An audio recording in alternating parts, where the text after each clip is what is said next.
Hi everybody, so this week we start off with Cracker and Brulee in the cover page, and I like how Cracker's exclamation mark matches his hair. Apparently the implication from Brulee is that the intruders are Reiju and Ichiji, which I don't believe, because again, the shoes of the intruders really don't match the Germa boots. I mean, I do think that Germa will show up eventually to get Yonji and Niji back, but in this case I do think that Brulee's assumption is actually a misdirection. And I remember Oda pulling like a misdirection in the Capone cover story as well, where he made us believe that Lola was actually Chiffon. And so he's not above doing that sort of thing in these cover stories. The chapter opens up with Momonosuke making a desperate attempt to move the island by headbutting it. And there's a lot of dialogue, a lot of lines in this chapter, and panels that remind me of stuff that was shown in episode 1015 of the anime. So it's the constant repetition of, 20 years ago, Odin died, and this country just fell into darkness. But then, of course, we were also told that 20 years into the future, a strong group of pirates will arrive, and they would be the ones to take Kaido down. I keep watching this scene in the anime. It's tremendous. It's so good. I really like the small little detail of Law using one of Kid's middle pieces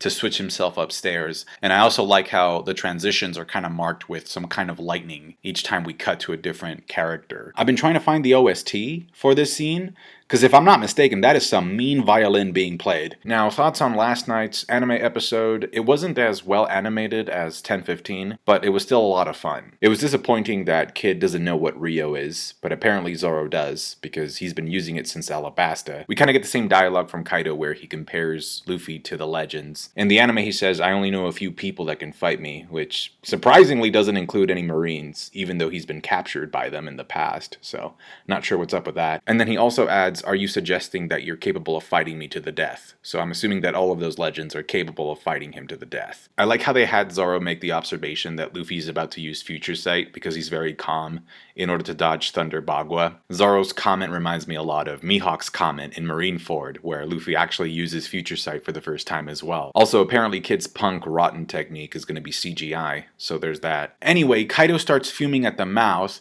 and he encases himself in this giant, fire-made, magma-like dragon figure of his own creation. And so last chapter we had Oda sort of foreshadow the Luffy versus Blackbeard fight by having Kaido say that Haki can actually beat Devil Fruits, because that's what Roger actually did. He became king of the pirates without having a Devil Fruit. And so a lot of us took that to mean that Blackbeard will eventually steal Luffy's Devil Fruit power, and Luffy will have to overcome Blackbeard using his Haki. That's how he'll win that fight. But now this chapter is all about hyping up and foreshadowing the Akainu fight, because the giant technique that Kaido pulls in this chapter definitely looks like something Akainu would be able to do. And it also reminded me of the final technique that King used in his fight against Zoro. So the Hinokami Kagura has been all over the place. And so we know that it's actually hotter than normal fire, because not only is this Magma burning the fire god, right, which is Luffy. Luffy has to let go of Kaido. He can't keep holding on. But then also Kaido vaporizes the other horn of Onigashima, the one that Zoro didn't cut. So now the island has matching horns, and he says he's going to do the same thing to Luffy's arm, but then we get that little brief flashback with Yogoro explaining what Rio is, which unlike basic armament Haki, you can use Rio to not make direct contact with your target, so that adds a layer of protection. So we see the clash there, and the way it's depicted also reminds us of that scene with Yogoro. And you also see the black lightning there as well. However, the sky is not splitting up. So we know that Mount Fuji is obviously a volcano in real life,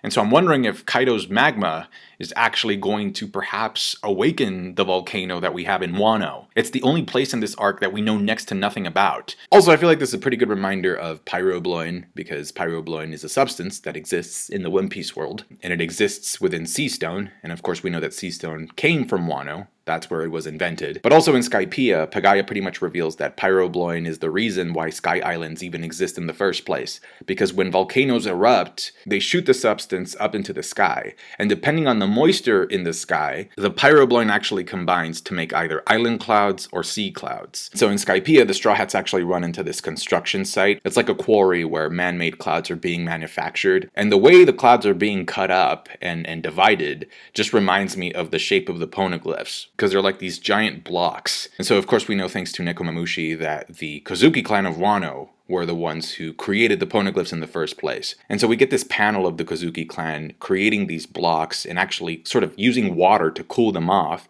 because in the background we see a bunch of eruptions. It looks like a volcanic eruption in the background. So maybe the Kozuki clan used the volcano in Wano and the pyrobloin from the volcano to create the poneglyphs. And as other fans have speculated, maybe the road poneglyph of Wano is actually located inside of the volcano. Remember, the poneglyphs are supposed to be indestructible, so even a volcanic eruption wouldn't be able to destroy it. And because magma and volcanoes appear to be playing such a big role in the finale of this arc, I get the impression more and more that Akainu is actually a mythical type Zoan instead of a Logia. Because you got Kaido, who's a mythical type Zoan, and he's able to use lava this way. Then you got King, who's also a Zoan, but at the same time he's a Lunarian. And we know from Queen that Lunarians were known to be able to survive in any type of environment, regardless of how harsh it was, which I assume means that they would be able to survive volcanic eruptions as well. And again, King was sort of using a magma dragon versus Zoro. And we actually know from the Gorosei that Zoans actually have like a will of their own. So the Zoan fruits, they actually choose their users. So you could make the argument that Sengoku's mythical type Zoan Devil Fruit actually chose Sengoku. So maybe the fruit chose him because it sensed that Sengoku had the qualities to become a fleet admiral. And so maybe the same thing happened with Akainu, that the fruit chose him. And so maybe his fruit was a mythical type Zoan all along, just like Luffy's. So now I'm thinking about the implications of Akainu's awakening. Because think about it, like if Akainu's awakening allows him to control or manipulate Pyrobloin, then that could mean that he could potentially create and destroy Sky Islands, because they're made out of Pyrobloin.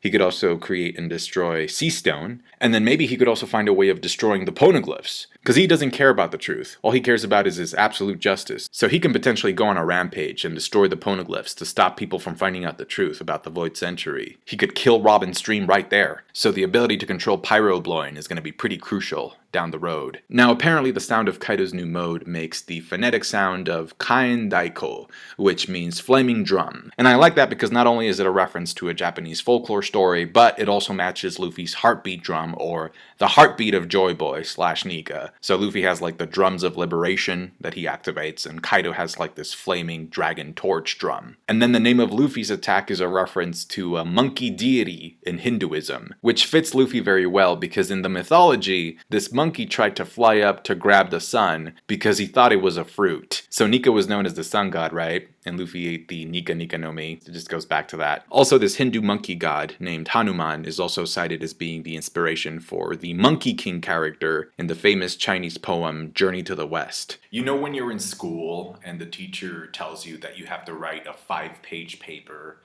and so you write out your paper, your ideas, and then you end up with 3.5 pages, and you're like, oh, how do I get to the 5 pages? I need more fluff. So you just start adding like random things and maybe repeating yourself over and over again just to get to the 5 pages.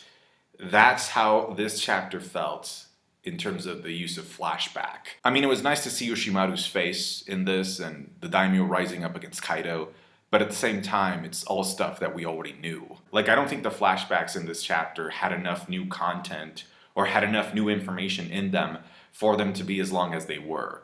I think they were just there to sort of like remind us of the emotional stakes. And there was a flashback in the previous chapter as well with Momonosuke and Kinemon, but that one was shorter. It was a lot shorter, and it did have a little bit of new dialogue in it. But this one is just like, I feel like it went on for way too long. I feel like maybe Oda wants to aim to end the volume with a specific event, with a specific chapter. Because I remember that Oda recently said that for chapter 1000, he didn't really have anything planned. He didn't really have anything special planned for that chapter. But then there was a lot of social pressure around him with his editors and with the fandom, I guess. And people were telling him, so what are you going to do for chapter 1000? And he said, like, I don't know, just a normal chapter. No, you got to do something special. And so he's like, okay, well, I'll try to figure it out. And so that's why he kind of timed it so that, you know, Luffy got to the rooftop in chapter 1000, right? So I'm wondering if he's trying to do the same thing here, that maybe he wants the manga to be at a specific point before the premiere of Film Red, for example. Yeah, but the flashbacks in this chapter it reminded me of something that Kishimoto would do. I mean, I love Kishimoto. He's a great guy. I met him in the bathroom once. But I'm actually wondering if, you know, he secretly kidnapped Oda and hijacked the manga this week. Now, in the official translation, there's a scene where one of the samurai in the flashback calls Orochi fool of a lord, which is very fitting because that's what Kaido calls Odin when he speaks to Momonosuke, when he goes to find him. So it all comes full circle. I thought that was nice. We get a brief scene with Usopp, worried about Kinemon and Kiku being alright. Meanwhile, it appears Hamlet was left there in the corner, just left out to dry. So Usopp's worried about Kinemon and Kiku being dead, and I'm like, imagine if they actually were dead. That would be amazing. That would be the biggest feat of Usopp in this story. Usopp accidentally killing 2 of the scabbards would be amazing, because Kaido couldn't even kill them intentionally. We go back to present-day Orochi, who's burning alive using his last remaining life, or his last remaining head. But then Denjiro shows up, after I don't know how many chapters, and cuts it off. And the way that Oda drew the panel by the end of the chapter just reminded me of 2 other panels, but reversed. So here we have Denjiro protecting Orochi, and then here we have Denjiro pretending to kill Komurasaki. So I just kind of thought about these 2 panels and how like it comes full circle in a way, because now he's slashing Orochi and he's protecting Hiyori instead. And then of course we got the lanterns with the wishes of the people hitting the sky, and we see them kind of gradually become true as Orochi falls. And Orochi's the reason for why the water in Wano got polluted in the first place, because Higurashi told him to make weapons. Now Momonosuke still has to do something here. You know, I actually don't see Kaido falling before Momonosuke gets his time to shine,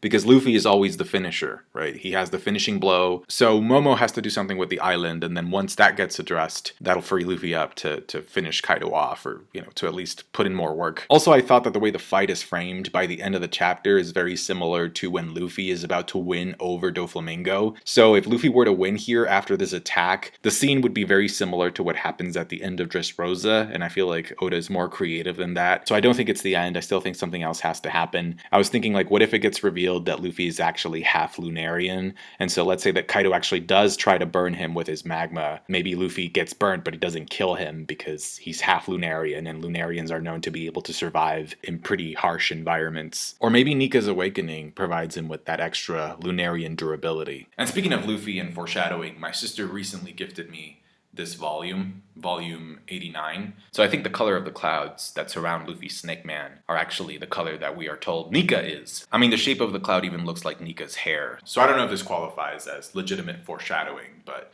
I did notice it. Just wanted to share this with you. That's gonna do it for me today, guys. Thank you so much for watching. Honestly, this was a very difficult chapter for me to review, because I finished reading it and I was like, oh my gosh, what am I even going to talk about for the review, you know? So it was definitely a struggle, just because there wasn't a whole lot of like new content in this. But hopefully I added something of value to the conversation with this video. So I did what I could, and that's all you can do. Just do what you can. So thank you guys for doing what you can. Take care of yourselves. Thank you guys for all of your support. As always, don't just be happy, be joyful. And I'll catch you guys later. Bye.